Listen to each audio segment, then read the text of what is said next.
Hello. So, welcome everybody. As people know, I'm Diane Sayre, and I'm a candidate for U.S. Senate in 2022, and I'm joined tonight by Richard Black. Hi, Richard, who Hi. is the Schiller Institute representative at the UN and has something to tell us about the global situation with famine and also as that relates to our farmers. So I think I'll just get started. Glad to see all of you here. We're in a kind of amazing situation, and I think we really should take a thing from Franklin Roosevelt's first inaugural address. That is, the only thing to fear is fear itself. Uh, it's very important that we keep our nerve when we are facing a situation where so many things are being destabilized simultaneously, and you also have a takeover of the media and the social media, our means of communication, by exactly the pro-British treasonous faction that's trying to run a coup not only against President Trump, but really against our republic itself. And I wanted to start this evening by reminding everybody that we are, this year is the 75th anniversary of the end of World War II. We have just passed the anniversary, August 6th and August 9th, the 75th anniversary of dropping the 2 nuclear bombs on Japan. And this is extremely significant because, as is becoming more and more widely known, the dropping of those nuclear bombs was completely unnecessary. General Douglas MacArthur had launched an extremely effective naval blockade. The Japanese knew that they were going to be defeated. And in fact, already before Franklin Roosevelt died on April 12th of 1945, Emperor Hirohito of Japan was in the process of negotiating through the Vatican the terms of surrender. So what everyone is told, oh, well, we had to drop the bombs and we saved millions of lives, and even though we killed 300,000 civilians, it's a big lie. And it's a lie to cover for a hideous crime when Japan was ready to surrender, because what was the intent of dropping not 1, but 2 nuclear bombs? And the intent was to create what Bertrand Russell had a dream. He thought the United States should obliterate the Soviet Union with nuclear weapons preemptively to prevent them from ever developing a nuclear bomb. But what happened in the case of Japan is FDR died, and Harry S. Truman came in, who was a little nasty Anglophile, had no intention of continuing what FDR intended for the post-war world, and decided to drop these bombs to create what Bertrand Russell dreamed of and what later was called by George Bush a new world order, or in this case, an argument for one world government. That if the world knows that the nation which has nuclear weapons is prepared to use them, then that creates, in effect, a global dictatorship. And you can run the world through fear and terror. And if people, the baby boomer generation, can reflect on how many bomb drills you were doing hiding under your desks and so on in the 60s, the dropping of the nuclear bombs changed the world. And it was an instrument of terror. And it was the first phase of trying to create a kind of a global dictatorship where the guy with the nuclear weapons could set the terms. Now, so just put that in the back of your mind. Then let's get to today. What's the situation? Well, the murder of George Floyd at the hands of the Minneapolis Police Department somehow became the pretext for a series of riots, which now really have nothing to do with that. You had in Chicago yesterday just massive looting. I think 1,000 people driving through with pickup trucks and U-Hauls breaking into the stores.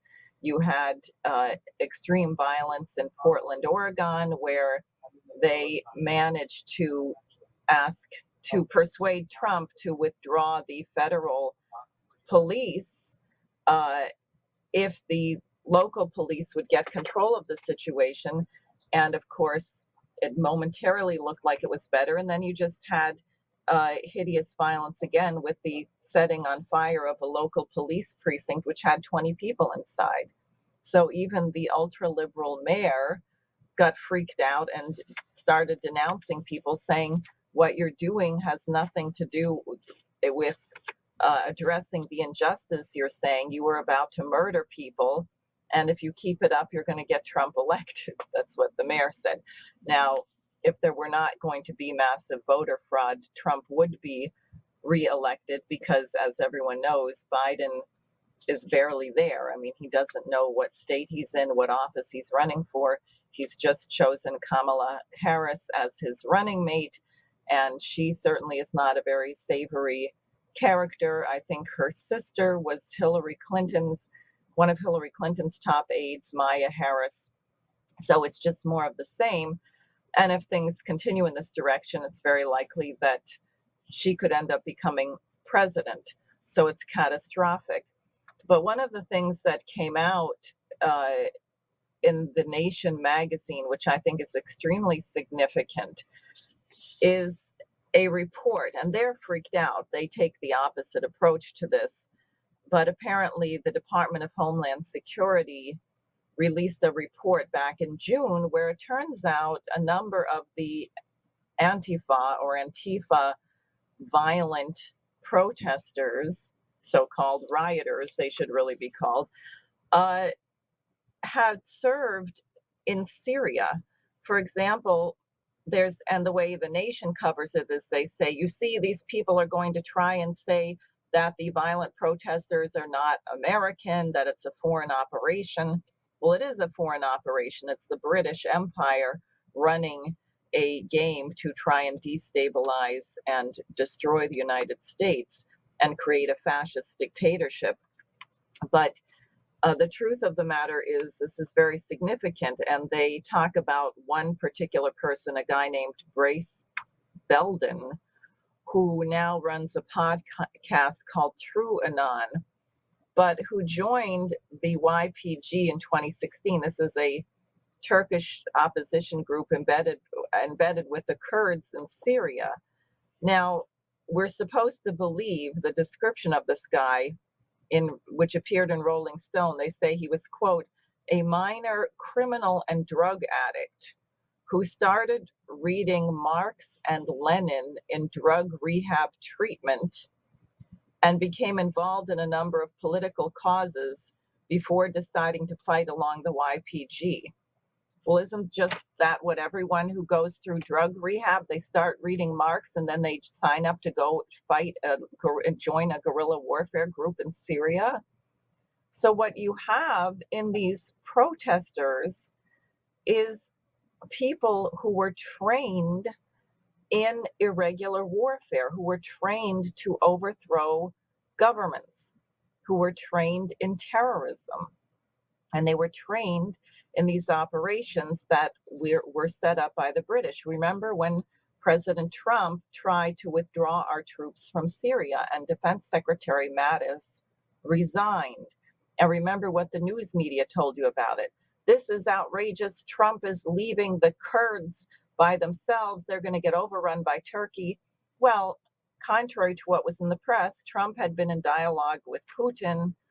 The Russians and the Syrians had a contingency plan.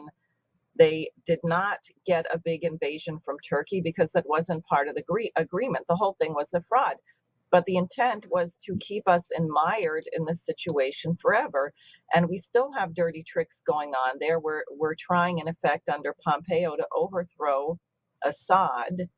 We're staying there to occupy the oil fields, and we're paying the Kurds for the petroleum rather than the Syrian government. So what our military is doing in the region is serving to further destabilize the situation.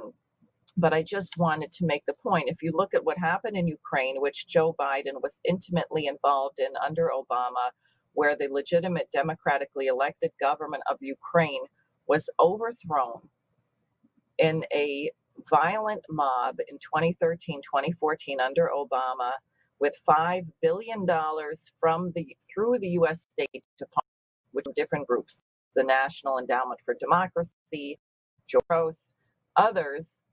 And these were people who were beating up members of parliament with baseball bats, setting police on fire. Obama and Menendez and others called them a great nonviolent movement.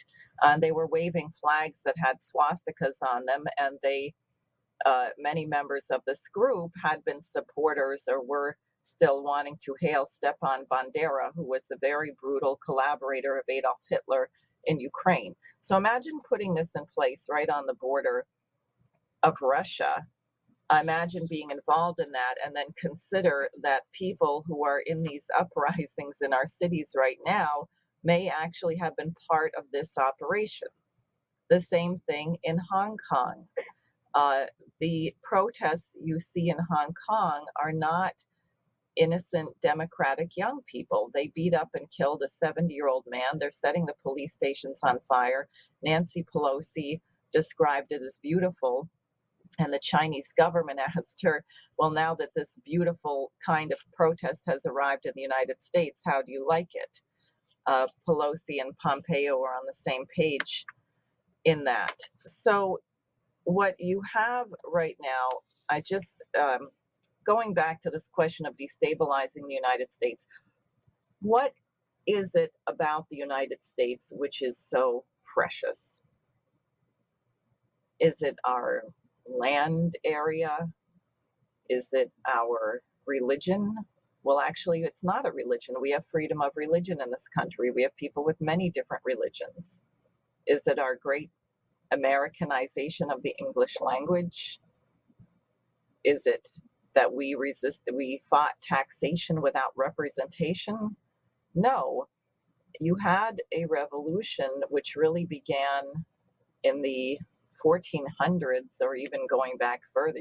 I guess you could go back to Plato's Republic, but with Cardinal Nicholas of Cusa in the Italian Renaissance, saying that if human beings are made in the image of God, if every person has a capacity to be creative, to become a genius, to make discoveries, then you no longer can really have a government where you have somebody set up on a pedestal who is supposedly superior to everyone else based on their bloodline or some other reason.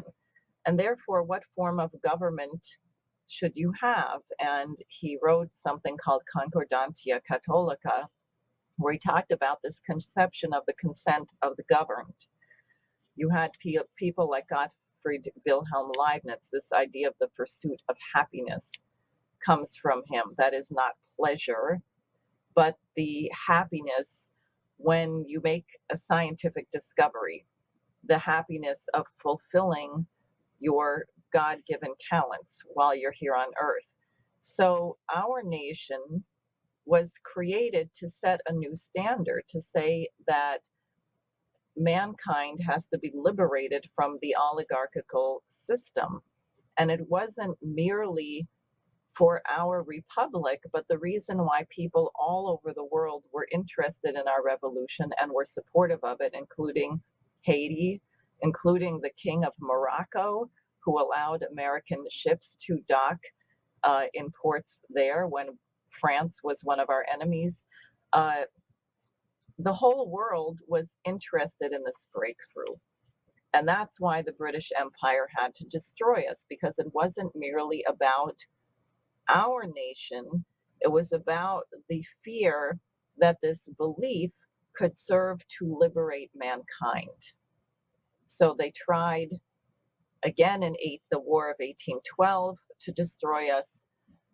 They tried in the so-called Civil War, which really should be called the War of the Rebellion. The British were funding and arming and inciting the Confederacy the entire time, and the secessionist movement and so on.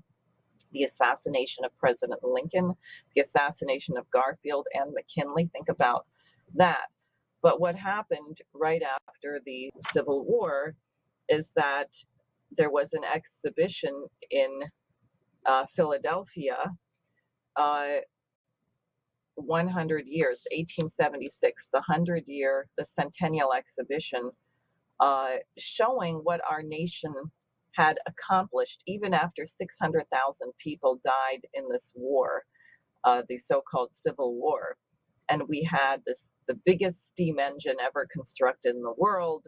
We had all kinds of incredible machinery. We had a 1,000 voice chorus singing the Hallelujah chorus from Handel's Messiah. And very importantly, to the visitors who came from all over the world, the people who lived in Philadelphia, the average middle class, had indoor plumbing. They lived better than royalty in some cases. So people left that and resolved that they wanted to make an American Revolution in their country. And you had people like Bismarck of Germany.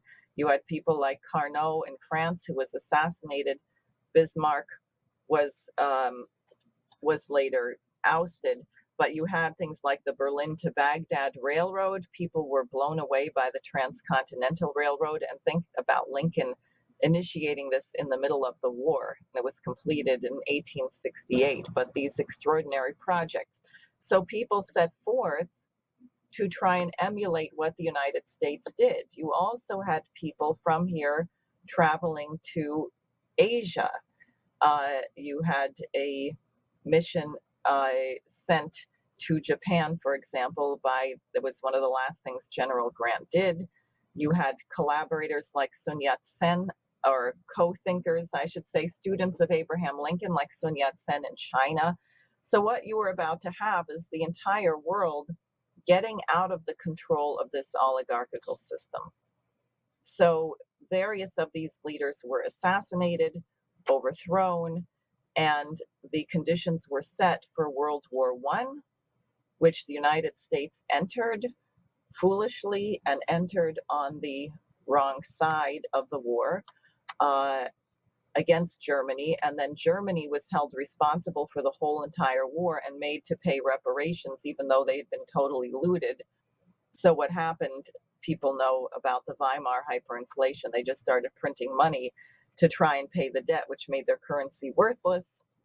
And it created the conditions for World War II, where the people would be so frustrated and crushed that someone like Hitler, with a lot of money from Montague Norman and Prescott Bush and others, could recruit the population and run a dictatorship and start World War II. So that's a lot to throw at you, but it's very important today, because what we're at today is the end of this British imperial system. It is totally bankrupt. You might remember 2008, the bailout. We've been basically printing money since then, and we did nothing in the Western world to increase our production. China, on the other hand, has used more concrete in the last, 3 years or so than we used in the entire last century. They have built tens of thousands of kilometers of high-speed rail. They've lifted 850 million people out of poverty. And this is very important, because if you think like the British, if you think like empire, then your position would be to say, we have to stop at all costs the two most productive economies of the planet, the United States and China, from collaborating.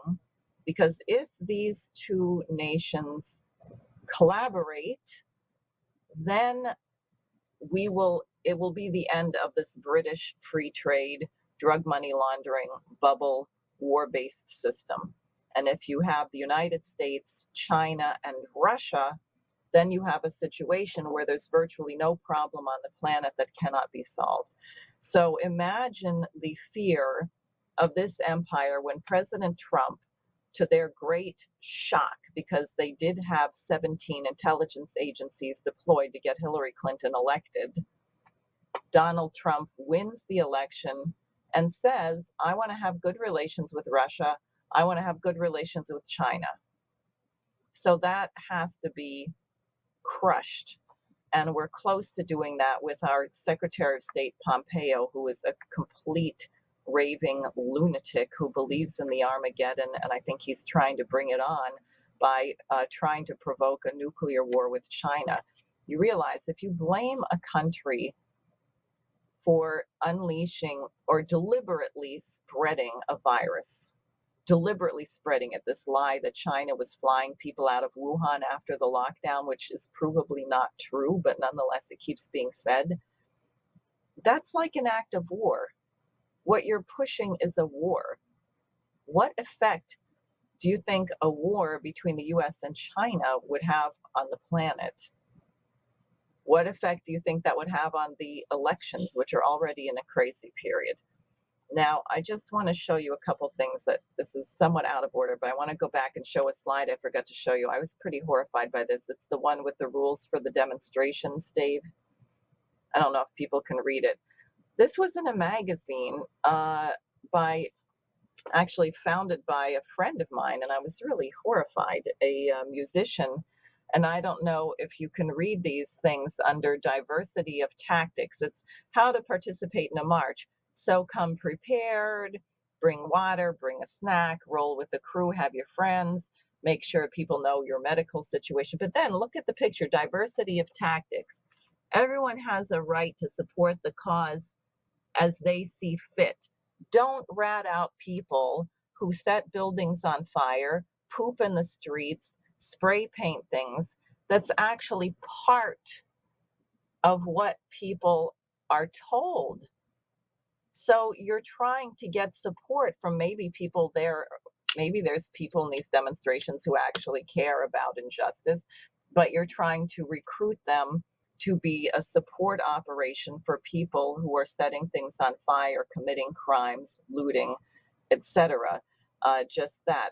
Now, on this war question, my husband and I have been watching a long series about what happened to the Soviet Union during World War II. And people may know that the Soviet Union lost 27 million people, at least. China lost about 30 million people in that period.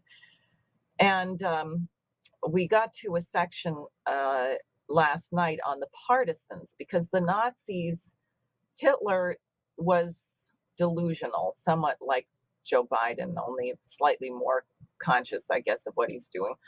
And he actually thought, he thought he was going to have a motorcycle brigade go over the Alps and invade India.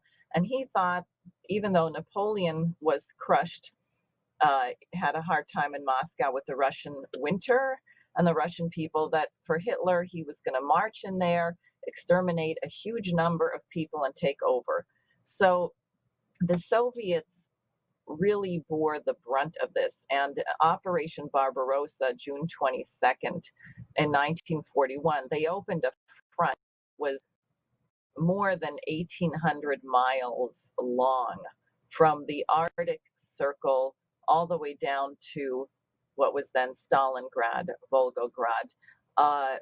They had cities under, like the siege of Leningrad, which is where Putin's family is from, which were surrounded and cut off from supplies for 900 days. And I forget if it was there or Stalingrad where 1 out of 3 people died of starvation. But they refused to give up. And the crimes committed by the Nazis, if you can show that picture of the people hanging, were so atrocious. This is a group of what they called the Partisans, who, because the Nazis were determined they were going to torture everyone to death and kill them, there was no point in surrender. So people became very hardened to fight back. Next, you can go to the next slide.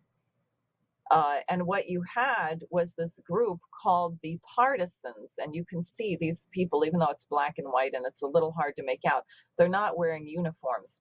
Hundreds of thousands of Russians fled into the forests and built encampments and armed themselves. They got whatever weapons they could, bombs, rifles, anything they could take. They got, as the Nazis invaded, they would get behind the Nazi lines and run all kinds of operations, cutting off their communication, blowing up bridges, stealing whatever armaments they could.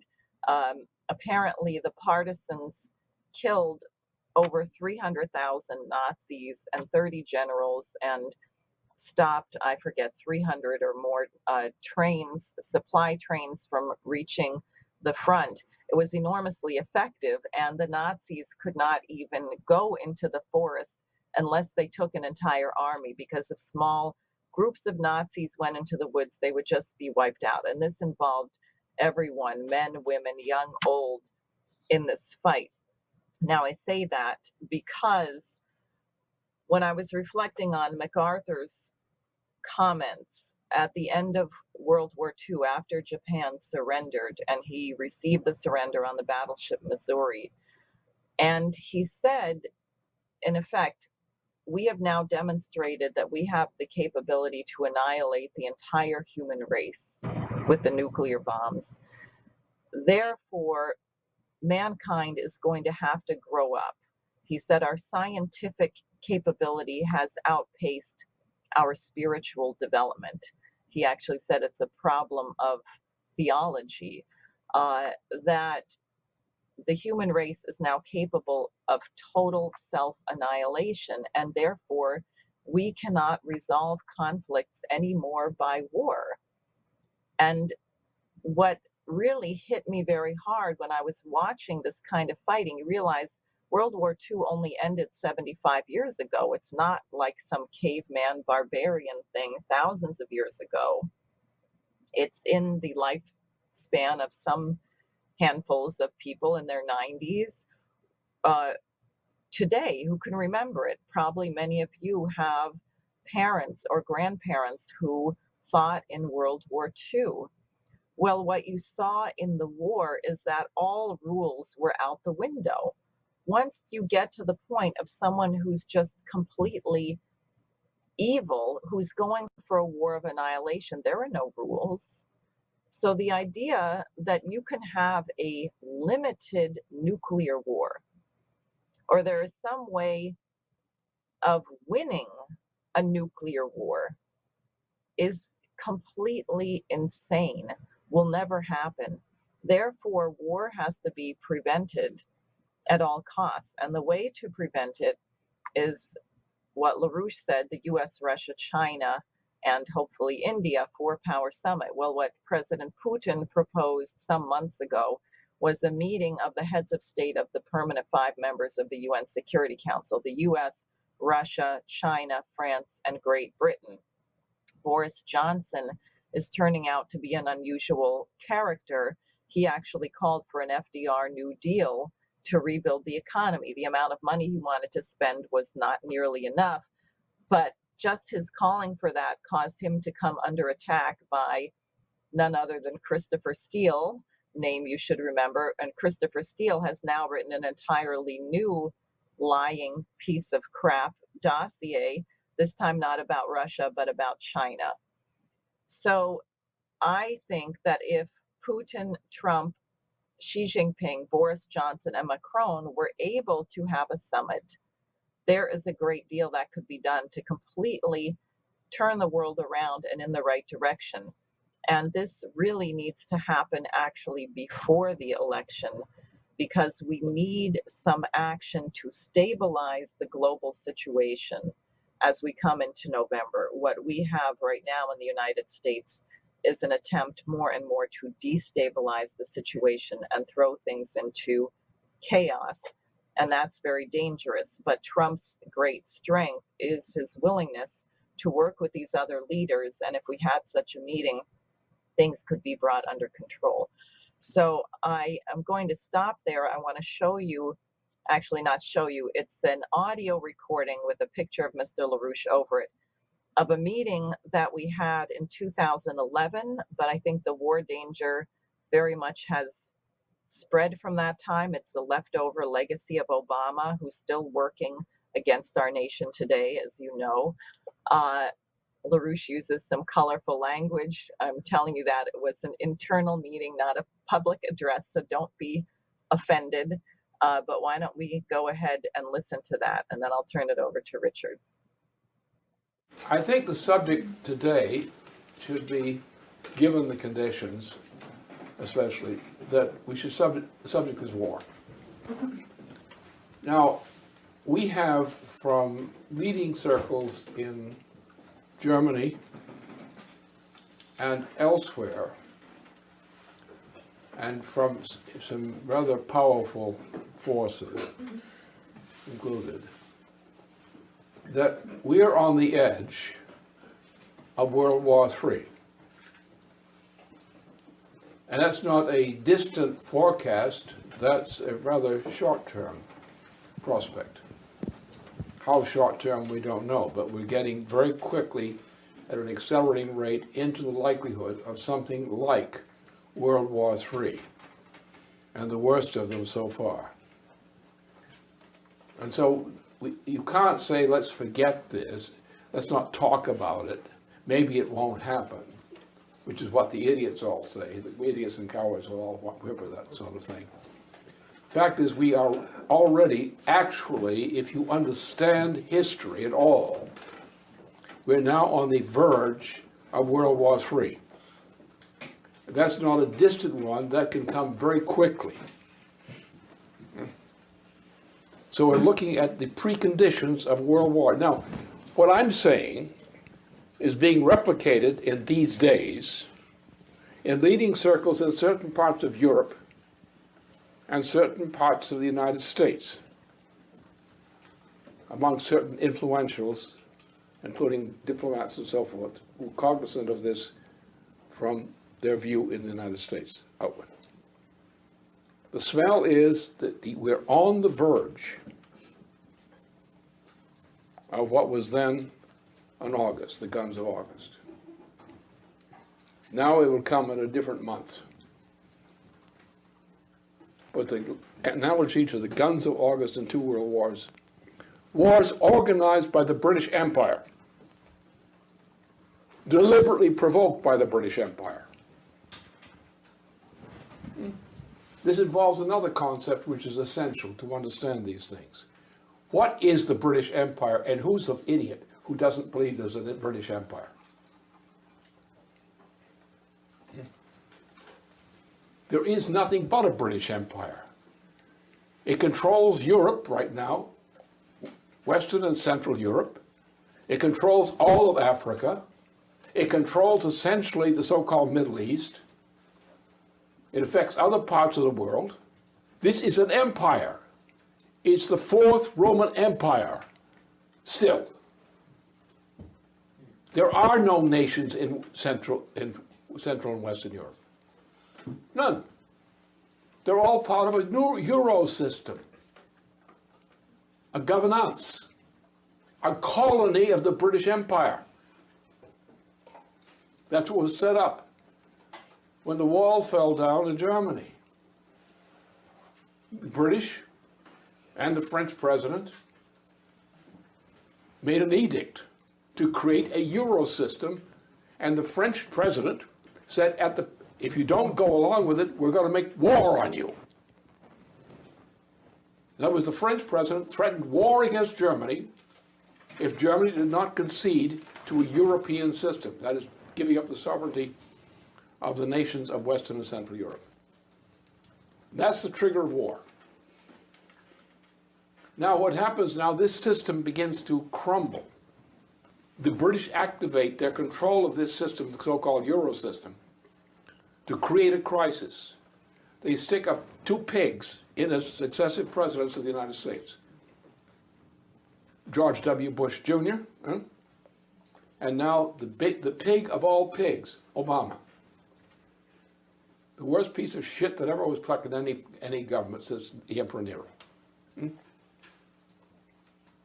Now we have the point, we'll reach the point of absolute bankruptcy of the international monetary system, especially in the transatlantic region. The nations collectively of the transatlantic region are now hopelessly bankrupt. That does not mean that we could not get out of this bankruptcy in terms of absolute terms.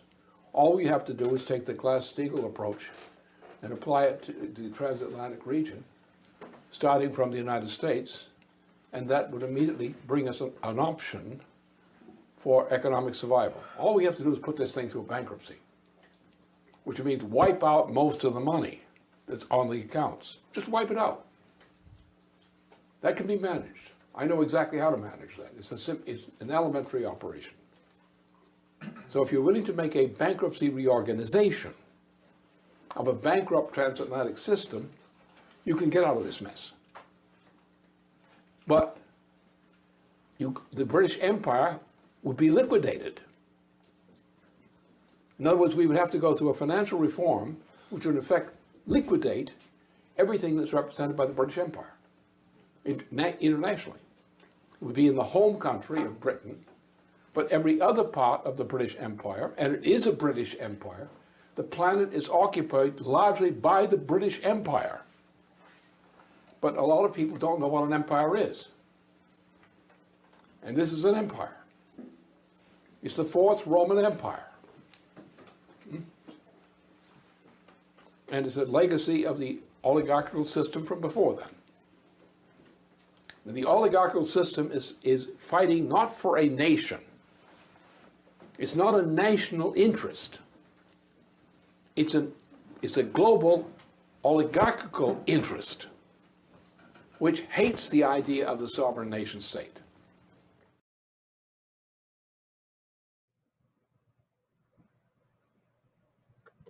So I think that's pretty clear, and it's very accurate for where we are today. So I think I'll leave it there. We can take up more of this in questions, and I'll turn it over to Richard Black. Thank you, Diane. So I have titled my talk tonight, Stop the Hunger Pandemic, Save the Farmers, and Deliver Food.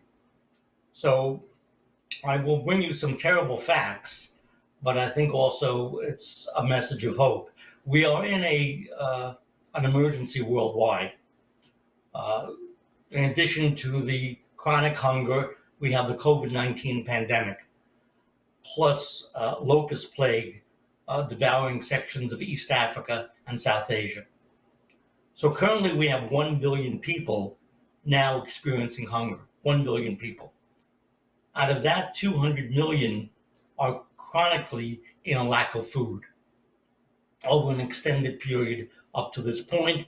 But each month now, additionally, 550,000 children fall into a condition called wasting, where in the course of starvation, the body begins to, trying to stay alive, consume the muscle of the body itself.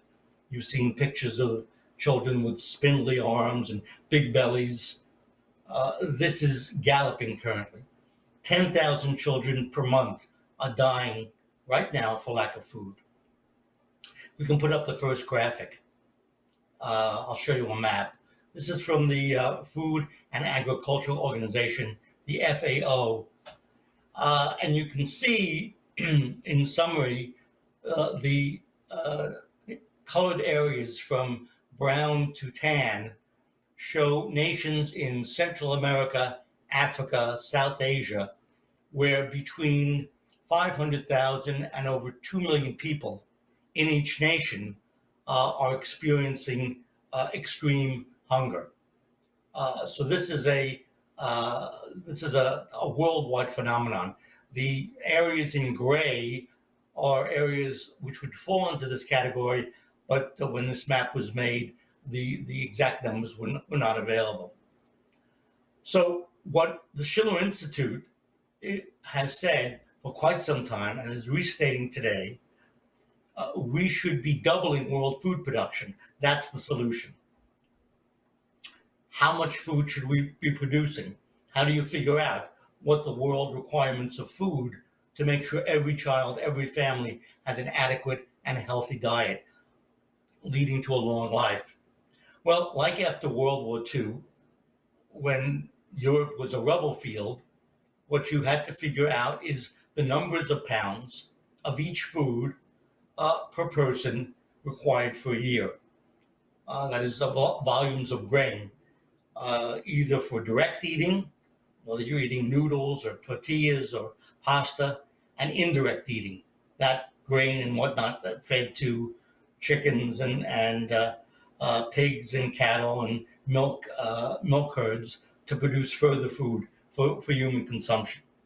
If you add to that a required reserve for times of crisis and a certain amount of wastage, what you come up with, and this research has been done by the agricultural experts at the Schiller Institute, Marsh and Bob Baker, the requirement worldwide is 5 billion tons per year for a population of 7.8 billion people. 5 billion tons per year. How much food do we produce now? Less than 3 billion tons. So what's required simply is the doubling of food production. And we'll talk about that again in a few minutes. I have been to innumerable meetings at the UN where the hunger crisis is discussed. And at no point ever is the necessity, the possibility, the plan to expand food production is discussed. The axioms, the basic principles that you see in institutions like the UN is a Malthusian institution: population reduction, population control. So what is discussed is, well, we don't need more food. The problem why we have so many people starving is that families in the former colonial sector don't have money.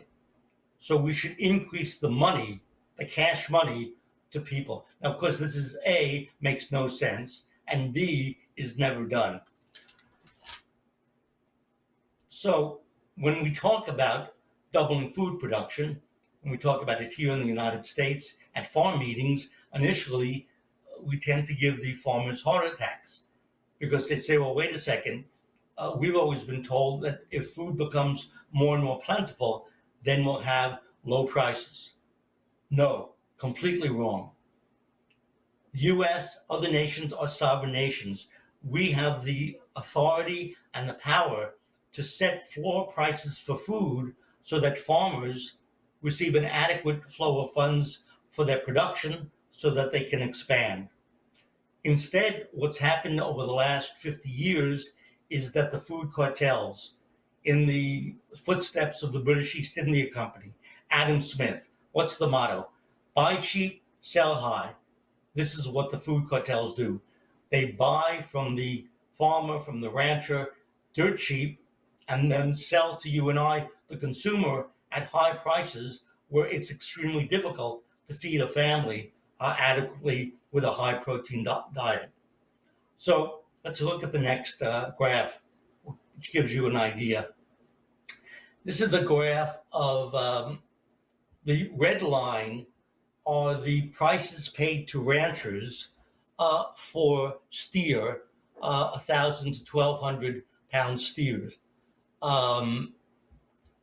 The blue lines, and you can see there's a date line at the bottom, shows the price that you and I pay when we go to the supermarket to buy chopped meat or a steak. That's the average price of all grades of beef. And you can see, let's see, the last recorded year here is 2018. So you see that the price that the rancher has paid for his steer from 2014 on has completely collapsed, while the price that you and I pay at the supermarket has remained high. What's the difference? Massive profits gained by the food cartel, which is dominated by 4 or 5 major beef and poultry processors worldwide. You see this, the date 2014, where all of a sudden the price of paid to the rancher collapses. That's when an element of free trade was accelerated. Something which had been functioning called the country of origin labeling, COOL, which meant that when you went to the supermarket, there had to be truthful and accurate information on the package, whether the beef came from the US or that came from overseas. That was eliminated in 2014, and the US began to be flooded with cheap beef and poor quality beef, which could not be competed with by the American farmer. So this is an example of whereby the producer, the milk producer, the beef producer is being gouged, run out of business, while we at the supermarket are paying sky-high prices. So it's stealing from the producer, stealing from you and I, the consumer, and then if you look at the workers in the meat packing plants, for instance, these are super low wage, horrible conditions. In fact, you may remember when the COVID-19 first hit hard, March, April of this year, some of the major hotspots were the meat packing plants in the Midwest owned by the major cartels. Up until now, we've had a situation of permanent hunger. Think about Africa. In Africa, 40% of the food is imported. This is while, if you look at the quality of soil in the Rift Valley, sub-Saharan Africa, it is among the greatest in the world. Experts in agriculture will tell you Africa, given the right scientific and technological inputs, could be a overfull breadbasket for all of Africa and a good part of Asia. Mexico, you have tremendous hunger, tremendous starvations in pockets all over Mexico, yet if you go to the supermarket, what do you find? Our fruits and vegetables are being exported from an area of starvation into the United States. It's completely irrational. Last week, the Schiller Institute held an informal seminar with a whole group of diplomats from all over the world and a group of American farm organization leaders. In this case, they were from Colorado, California, Alaska. And one of the diplomats from Zimbabwe, formerly Rhodesia, described to me what the situation is like in her nation. It is insane. Their big exports are agriculture. It's an agricultural nation. Yet the rate of starvation in the country is extreme. What do they produce? What's their agricultural production for export? Tobacco, cotton, raw sugar. Why? To meet the global market. To get what? To get cash. For what? To pay the usurious debts that they owe to the IMF, World Bank, Paris Club of Bankers. Zimbabwe is a nation with a poverty rate of 70%. 70% of the population lives below the poverty line. And this diplomat was almost laughing in describing that when she was a girl, they would pick up all of these wonderful indigenous fruits from the forest floor, from the prairie, which she and her family would eat, very healthful, etc. And now all of that land has been taken over for tobacco production. But if you pick up a magazine, you find that in Europe, those fruits that she was eating as a little girl so healthfully are now seen as superfoods and are prized at high prices in Europe. So the World Food Program, which is a section of the UN, is now headed by a fellow who is fighting hard. His name is David Beasley. He's a former Republican governor of South Carolina. And a few days ago, he released a report which outlined that $4.9 billion. $4.9 billion is needed immediately in order to deal with the global health emergency in the short term. And I want to read you a section of what he wrote. This is a report entitled COVID-19 Level 3 Emergency. Tackling the rising tide of hunger requires the biggest humanitarian response in the World Food Programme's history. This unprecedented crisis requires an unprecedented response. The World Food Programme is appealing for $4.9 billion until the end of 2020 to carry out this life-saving work in 83 different countries. But as of August 5th, the program has received only $440 million, representing only 9% of the total. As the coronavirus cases soar, Latin America has become the region most impacted by COVID-19 globally, according to accounting for over a quarter of the world's cases. Executive Director Beasley, who had just visited Ecuador and Panama, spoke to other leaders in Latin America during the last week in July, and he said, "The COVID-19 pandemic has just been devastating in Latin America, where the economic storm clouds were already gathering. Families are struggling to buy basics like food and medicine as livelihoods are destroyed, and the number of people out of work in the region has now hit 44 million. It's a deadly combination, and we've got to act now. We've got to act smart. You can't just deal with COVID-19 by itself or hunger by itself. They must be dealt with together. If we do it right, we can save lives. If we don't do it right, people will die." And then further on in the report, he writes, "The COVID-19 pandemic is making the poorest poorer and the hungriest hungrier. The World Food Programme is mobilizing to meet the needs of up to 138 million people in 2020 alone." So what's happening, well, this great requirement cries out to us, is that the farmers in the advanced sector, in the north, in Europe, Western Europe, in the United States, are being destroyed. I was talking yesterday to Bob Baker. He gave me some examples of what the farmer is getting for the common foodstuffs that you buy in the market. We pay for a gallon of milk maybe $3.49. What does the dairy farmer get? $1.24. We go out and buy a 6-pack of beer for $9.99. The farmer gets 4 cents.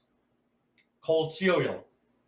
Get a box of cold cereal, $3.49. What does the grain producer get? A nickel, 5 cents. Bacon. A lot of people love bacon. $5.33 to buy a pound of bacon in the store. What does the hog producer get? 57 cents. So, Dave, could we have the next chart? Take a look at the condition of the farmer in America. This chart shows the total farm income per farm family and what is the makeup of that income. Inflation-adjusted dollars per farm household. And you have a timeline at the bottom. Just take a look at the last year, 2018. So if you put the green line and the tan line together, that gives you the total income for that farm family per year. So in this case, you see the last line there, it's about $110,000 in income. What portion of that does the family farm make from producing milk or raising hogs or whatever? Well, that's the green portion. In this case, the last line, $10,000 in income. So what's happening is you have hundreds and hundreds of farmers staying on the land, doing this precious work, producing food, yet they're losing money as a food producer. So what do? Next slide. This was recently taken in the Midwest. One farmer manages a fleet of school buses for the school district. On another farm, the farmer does logging. This allows them to stay on the farm, keep the farm afloat, while the food producing engine loses money year after year after year. Take a look at the next chart. This is on the question of parity, and shows the way in which we're bankrupting our farmers. And this is true in upstate New York as it is in Iowa and in California. Think first of the average family and the average income that family brings in who are non-farmers. It might be the breadwinner is a teacher or a steel worker or an office worker. Take that as a baseline. Then ask what percentage of that average family's income does a farm family make producing the food that we eat that gives us life? Well, the answer is today it's 29%. So the farmer is getting 29% of what should be his sustainable family income. Another way parity is measured is the way in the United States in the 40s, 50s, and 60s, the farmer had what was called parity pricing, initiated by Franklin Delano Roosevelt, Henry Wallace, the vice president, and great agricultural scientist and researcher. The way the parity pricing worked in the 40s, 50s, and 60s is that the government set a floor so that the farmer had to receive a certain amount. Let's say he's a dairyman. They sell their milk by the pound. Per 100 pounds of milk, it was set by the government what the producer must receive so that he can continue producing and improve his farm, etc. Now what you have is wild fluctuations and the farmer being paid way less than what it cost him to produce. Today, we get reports in the U.S. from the National Pork Council that pork farmers across the country will lose $5 billion in total this year. What are they doing? They're destroying hogs. The meat packing plants are shut because of COVID. There are 2 million hogs now in the United States with no place to go. So this is a crisis which is really of unspeakable proportions. Today, you and I, when we go to the store, we're paying 25% more today than what we were paying for meat a year ago. So the farmers are getting less and less. The cartels are making a mass amounts of money. And people have a harder and harder time feeding their family adequately. Take a look at the next chart. This is a picture of the way the cartels work. Concentration among 4 companies. So you just take the top one as an example. Tyson, Cargill, National Beef, JBS. These are international, global mega companies that own meat packing and meat processing facilities all over the United States and all over the world. If you take the percentage of the national beef production that they process, it's 85%. So essentially this is price fixing. So the cartels set the price that the farmer gets, which is way below his cost of production, and at the same time arbitrarily set what they think we, the sucker consumer, is willing to pay. So what's missing? Well, what's missing is a common voice uniting the common interests of producers and eaters. It's really one picture. We have a global hunger pandemic, and we have the destruction of farm and food capacity in the advanced sector. What's been the response? Well, although it's little covered in the American press, in Europe there have been massive tractorcades, hundreds and hundreds and hundreds of tractors leaving the farm areas, driving into the city in massive protests that farmers are life, farmers are essential, and we will fight. We will not be destroyed. If we're destroyed, our nation is destroyed. So this has been going on in Holland, in Germany, in France, farmers taking huge herds of sheep, of pigs into the cities, mass demonstrations, massive upheaval. In the United States, there are new farm organizations which have been formed in the recent years. And they have, in the last several weeks, have been pressuring President Trump to do something about this cartel destruction of food production in America. And Trump has just initiated or just ordered the Department of Justice to begin an investigation of the cartels and their practices in the U.S. Absolutely, what Diane was referring to before, this food emergency, globally, domestically, would be a topic that had to be taken up at the Permanent Five Summit that we're looking to make sure happens in the course of August and September. I can tell you from the work I do with various diplomats at the UN, this initiative of President Putin, which followed just a few days after Helga LaRouche put forward a similar initiative in January, the Russian government is working tirelessly to pull off an emergency summit. This summit would not be of bureaucrats, of foreign ministers, of so-called experts, God forbid, of economists. This would mean President Trump, President Xi, President Putin, Macron, Prime Minister Boris Johnson sitting down and dealing with this galloping, advancing, ravaging COVID-19 and food pandemic. Of course, we have devastating situations of rampant death in South Africa, India, Bolivia, in Texas, of course. People are being turned away from hospitals. There's no capacity. And the more you're sick with advanced symptoms of the COVID-19, the more likely you're to be turned away from the major hospitals in Texas. This is a global emergency like no one living today has ever seen.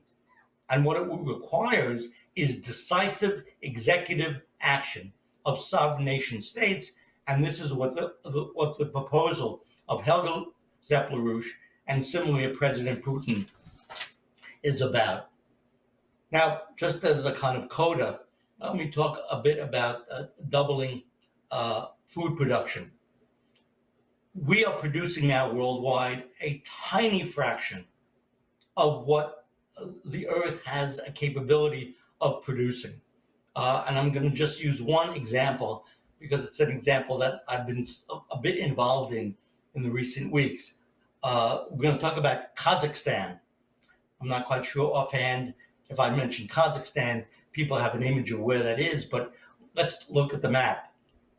Dave, if you could pull that up, great. So there you see in green Kazakhstan. You see Russia to its north. You see China to its south and east. So it's nestled right in between the great powers of Eurasia, and it's right in the middle of the old Silk Road and the new Silk Road. It's a sizable nation, 4 times the size of Texas. It's the largest producer of uranium in the world.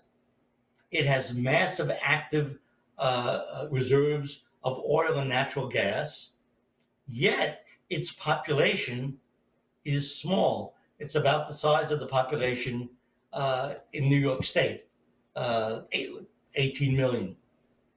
So can we see the next graph, the next map? Yeah, here's another way to visualize it. There's Kazakhstan right in the middle. Also, it's an interesting nation. They are very proud of having what they call a multi-vectored foreign policy. They have excellent relations with Russia, with the US, with China, and in a sense, they're one of the nations which is the living proof of the possibility of higher order resolutions of the kind that have to come out of this Permanent Five Summit. They have a plan in Kazakhstan, a development plan called Kazakhstan 2050.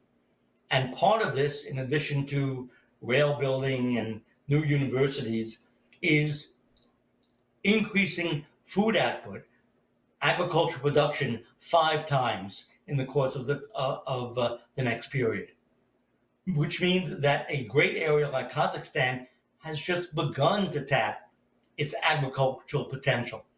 Now, in terms of international summits, this is exactly the kind of thing you would talk about: a division of labor, of food production, medical production, scientific research, thermonuclear fusion. People know about, from watching Diane's presentations, the international collaboration in France, building the international fusion reactor, where dozens of nations are involved: the US, China, Russia, the European leading nations, etc. So this is LaRouche's physical economy. This is the American system. That's the solution. This is the American system of Henry Carey, Lincoln's economist. There are no limits to growth. Take a look at the last graphic. And this shows what's going on today. Just in the last days, we had the United States launch its Perseverance mission to Mars, 38 million miles away. China, similarly, its Zhenwen mission. Zhenwen means heavenly questions. And the United Arab Emirates, the first Arab nation to take such an endeavor, has also launched its spacecraft to reach Mars. This is the capability that we have. This is the collaboration potential that we have. And that's the solution to the crisis. And this is what we need every American citizen to proceed from. So I'll end there and give it back to Diane.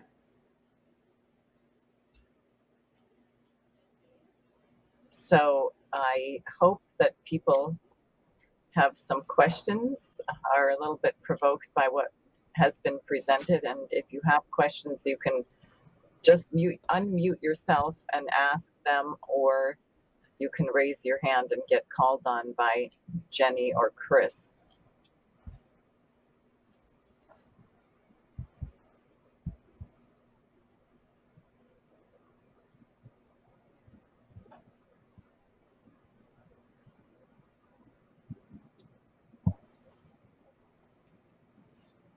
Yeah, can you hear me okay?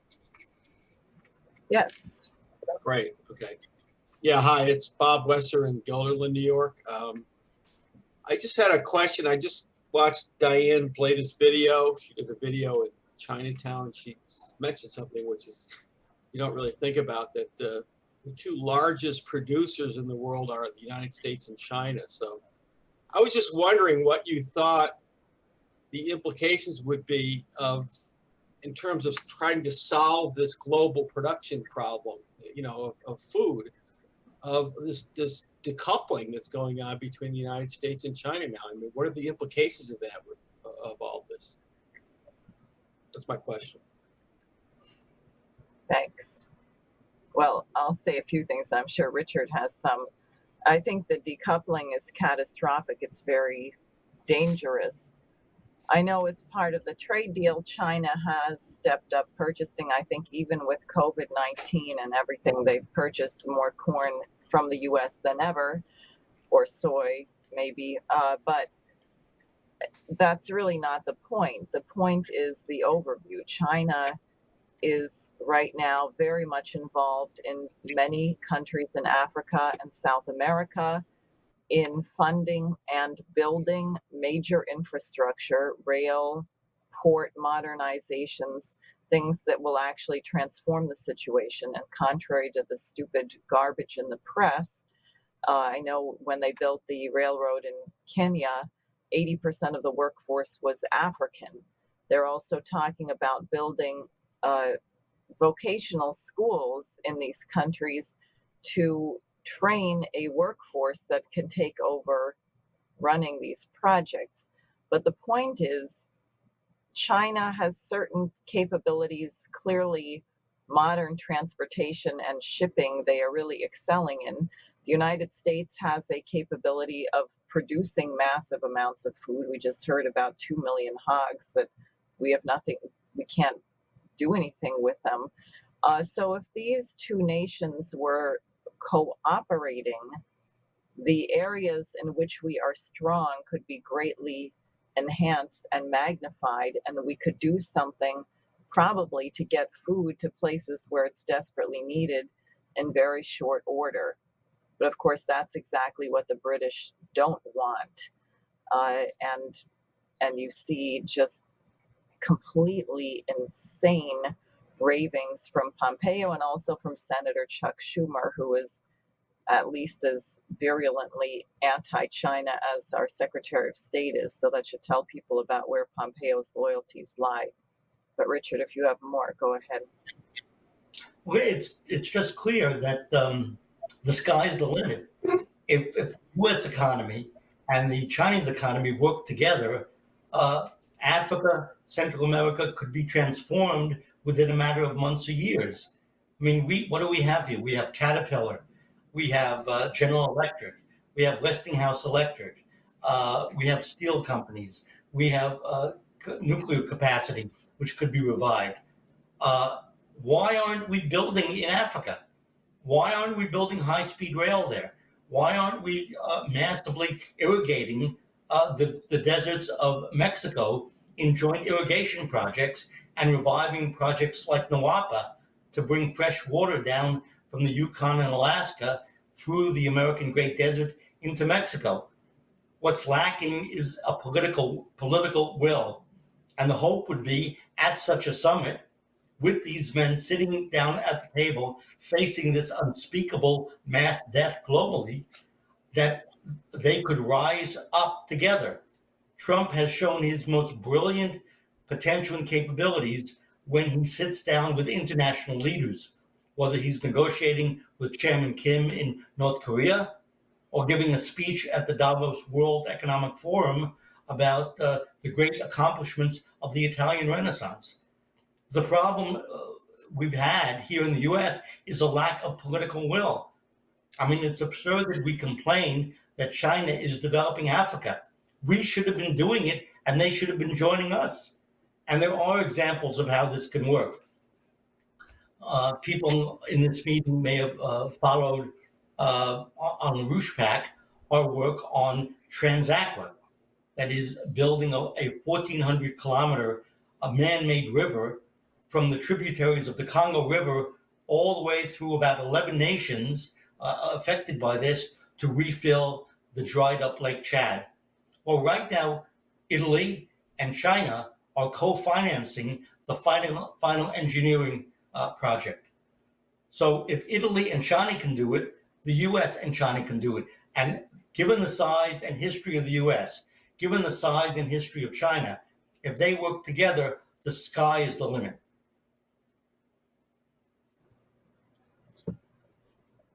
So if there's more or thoughts, or you just want to say hello and break out of your COVID isolation, please unmute yourself.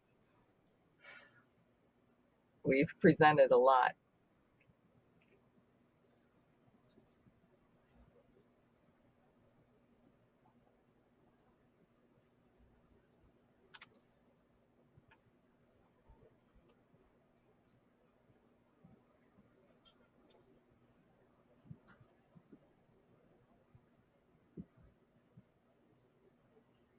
If anybody is of the view that it would be impossible to double world food production, I'm happy to hear their arguments. Is anyone here who wants to argue we can't double world food production?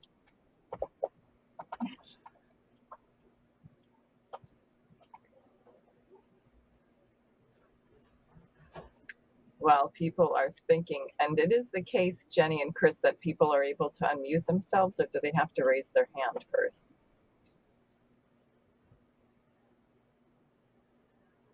Chris, if you're talking, I can't hear you. I'm actually not sure. I don't know. They can unmute themselves. I'll do a test. This is Judy Clark. I'm shy, but I'll just break out of my shyness here. I just unmuted myself. So that's an answer to your question. I can see everybody, and you have a little red line through your microphone if you're muted, and you have the option to hit that, and then it turns all white, and then you can talk. And I would just say one thing. I think this is going to be a very vital, even if we don't have a big audience today, and I worked on bringing a number of people on here today that aren't on, but this is archived, and I see it as part of the SARE for Senate campaign commitment to create the kind of optimism which can only come from actually knowing these solutions. And by Richard making this sweeping presentation about the great potential we would have to fulfill this horror of not enough food in the world when there aren't even 8 billion people alive anymore because so many have died recently, you know, it's just absurd. And I come from a ranching family, and I have family who fish in Alaska, and the wild caught fishermen at Whole Foods are $25 a pound, and they get 89 cents. And they stand up in a skiff all night long and pick those fish out of their nets and send them to the cannery, and they are absolutely fresh, it's true. But they do it because they love to do it, but it's not because they're getting rich from it. Yep. No, As I said, it's an amazing. Go ahead. I was just going to say when we had our international discussion last week between diplomats and American farm organizations, one of the organizations Judy represented was a longtime leader of salmon fishermen in Alaska. So you were represented.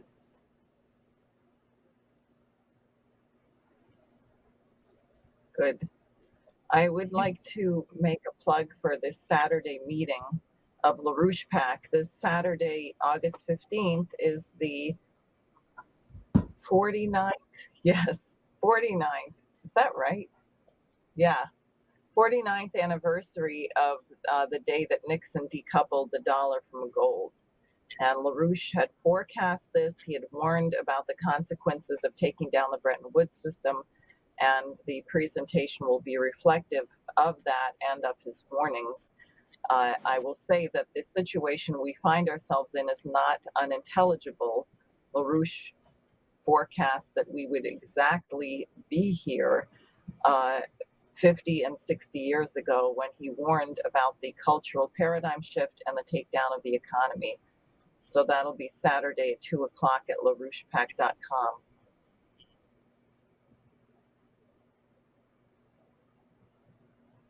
Did I hear someone else saying something?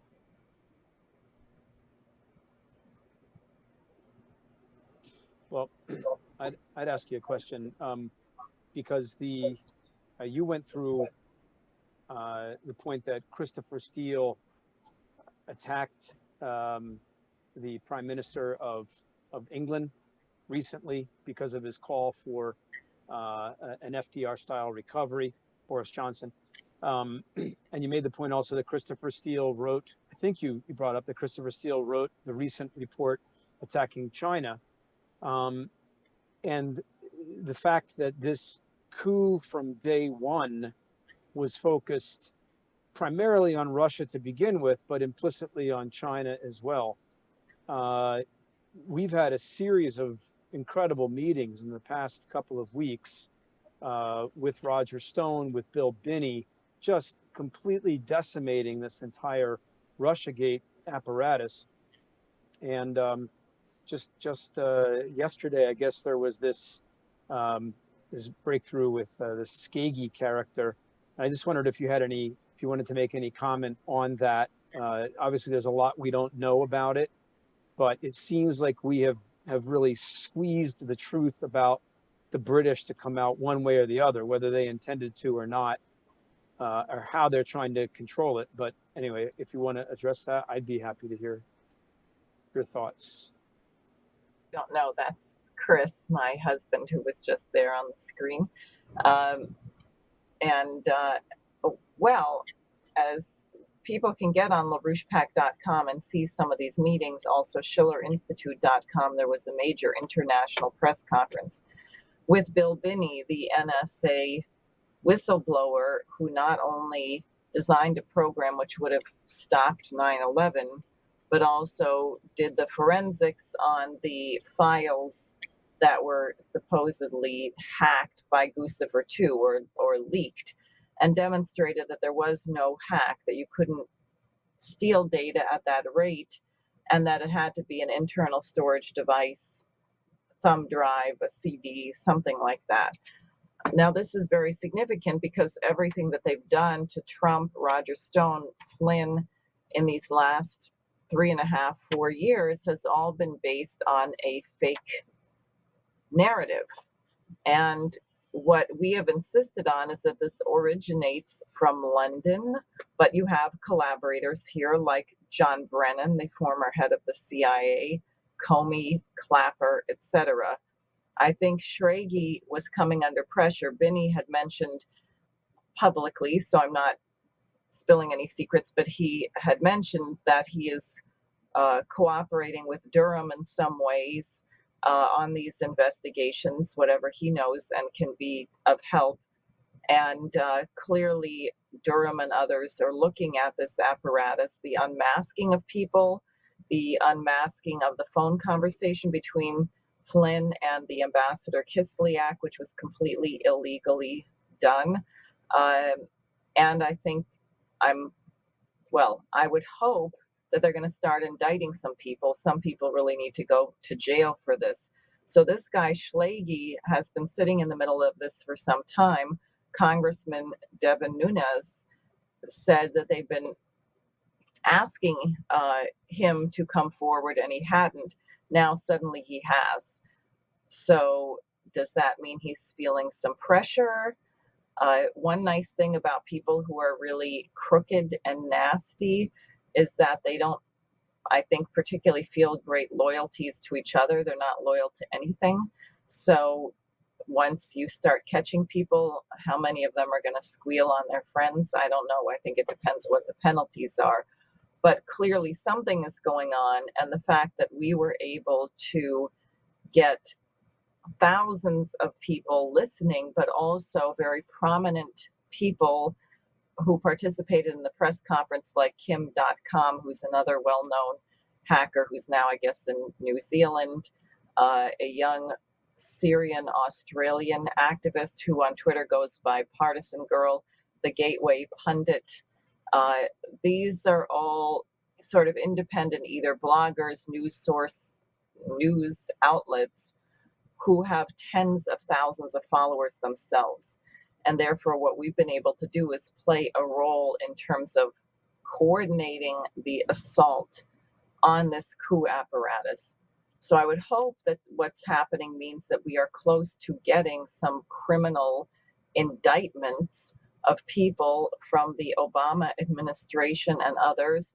People like Christopher Steele. President Trump said Christopher Steele should be extradited to the United States because he was found guilty of fraud in London and fined 40,000 crowns or pounds, which is not very much, but it's substantial at any rate.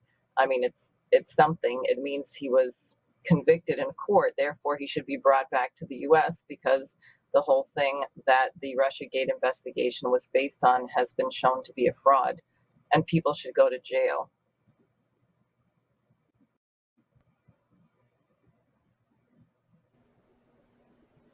I would just say that you mentioned this series of conferences that we've just held.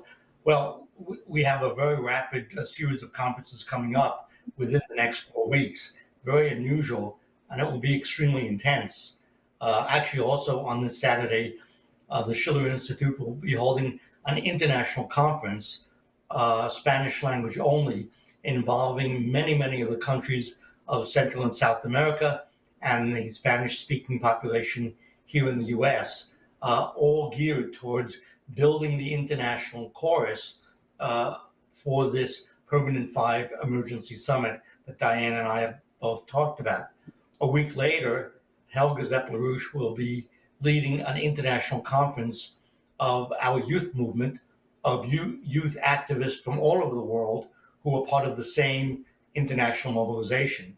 And this will culminate on Saturday, September 5th, 5th and 6th, in a 2-day conference in which we will bring together important leaders from major governments around the world, the former colonial sector, patriots in the United States, to deepen and broaden the outreach, again, to pull this summit together and make sure President Trump is there with his colleagues, his partners from around the world, and this crisis be taken up with him, free from the shackles that life in Washington has defined by these British operations. So the next 3 weeks, for our supporters and Diane's supporters that are with us tonight, is a time to be super active in terms of getting the word out on this, calling into radio talk shows, sending a letter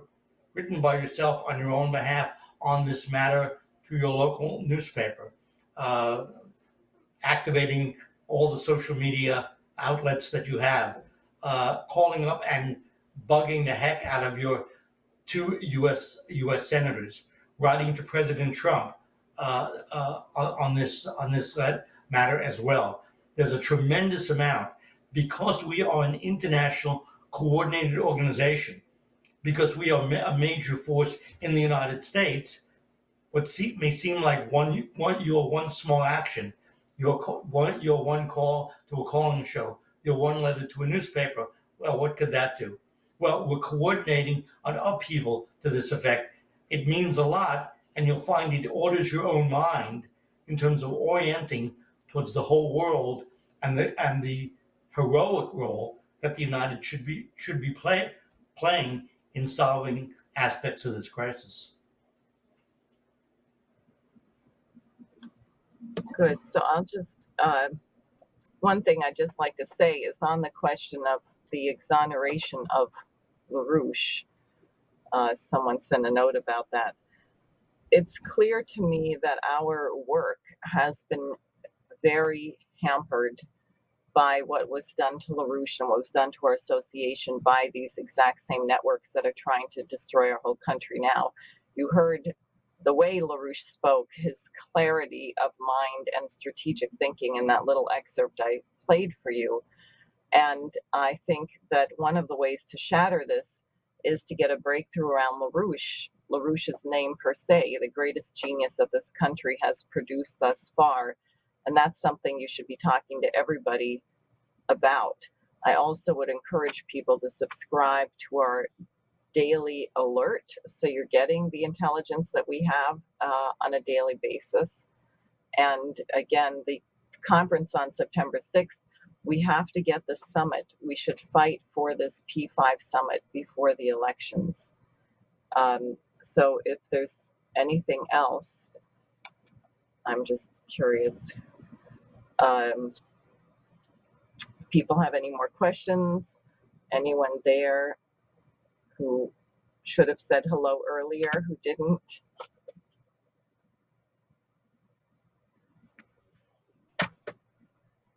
She's trying to be subtle. Hi, Diane. I got a question. You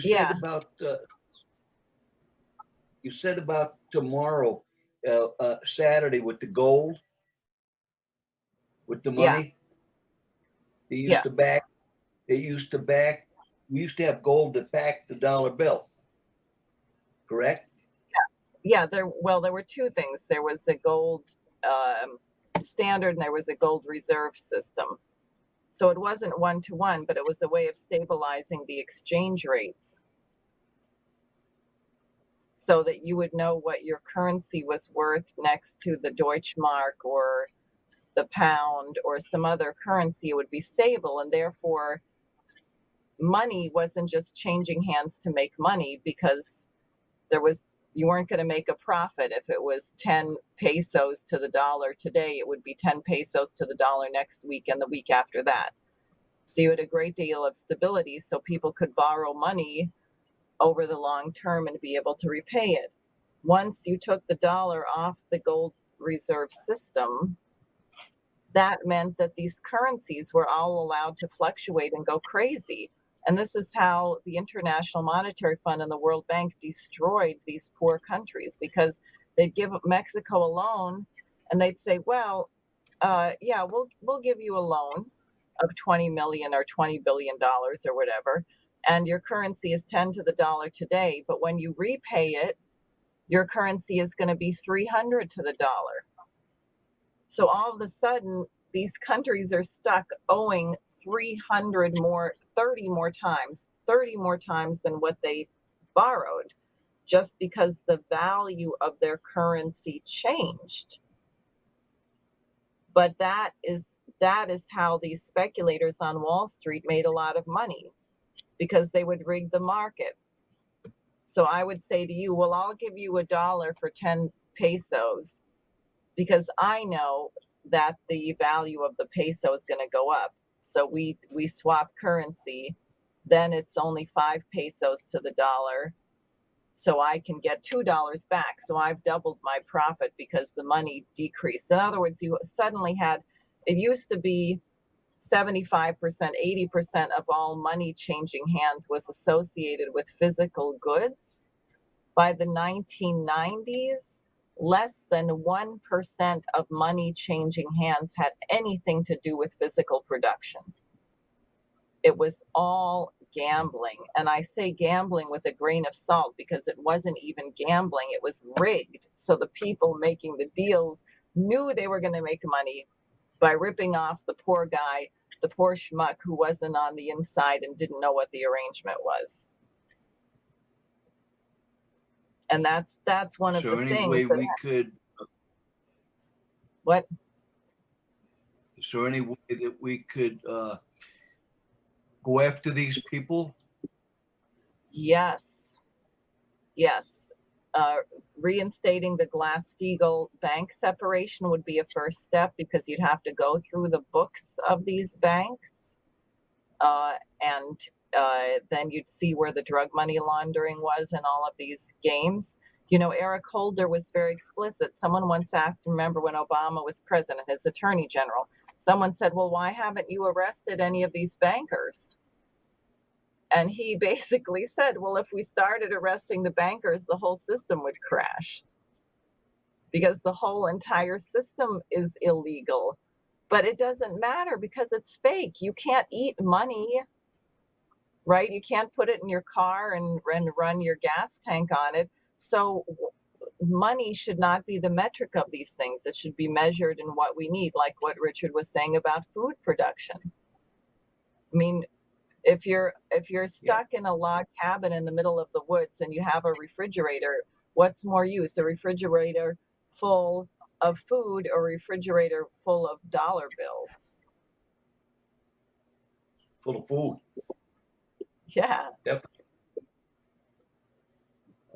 Thank you. Thank you. Thank you to everybody out there. All right. Well, I think we should wrap up. Richard, do you have anything that you'd like to say in conclusion?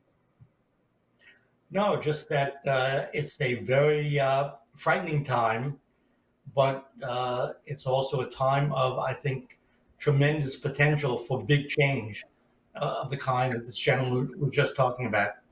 I mean, I find in speaking with diplomats from both very poor countries and from very large, powerful countries, that they are more seriously considering what we are putting forward, that you need a new system, a new Bretton Woods system based upon production, expansion, and growth, that they are considering LaRouche's proposals more seriously than ever before, because their nations are being ravaged, And the threat of a nuclear war between the United States and China is growing by the day.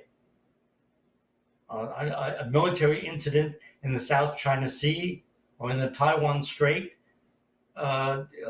could trigger a horrific military confrontation between the U.S. and China, given madmen like Pompeo, with the role that he plays with several others in the administration. So I think it very much can be the case if the American population becomes a more mobilized force, that President Trump can act heroically on the international stage, and we could get some big shifts. Trump likes surprises, and there's some excellent surprises that could be pulled off at such a permanent 5-member summit. So that's what I would say in conclusion. Great.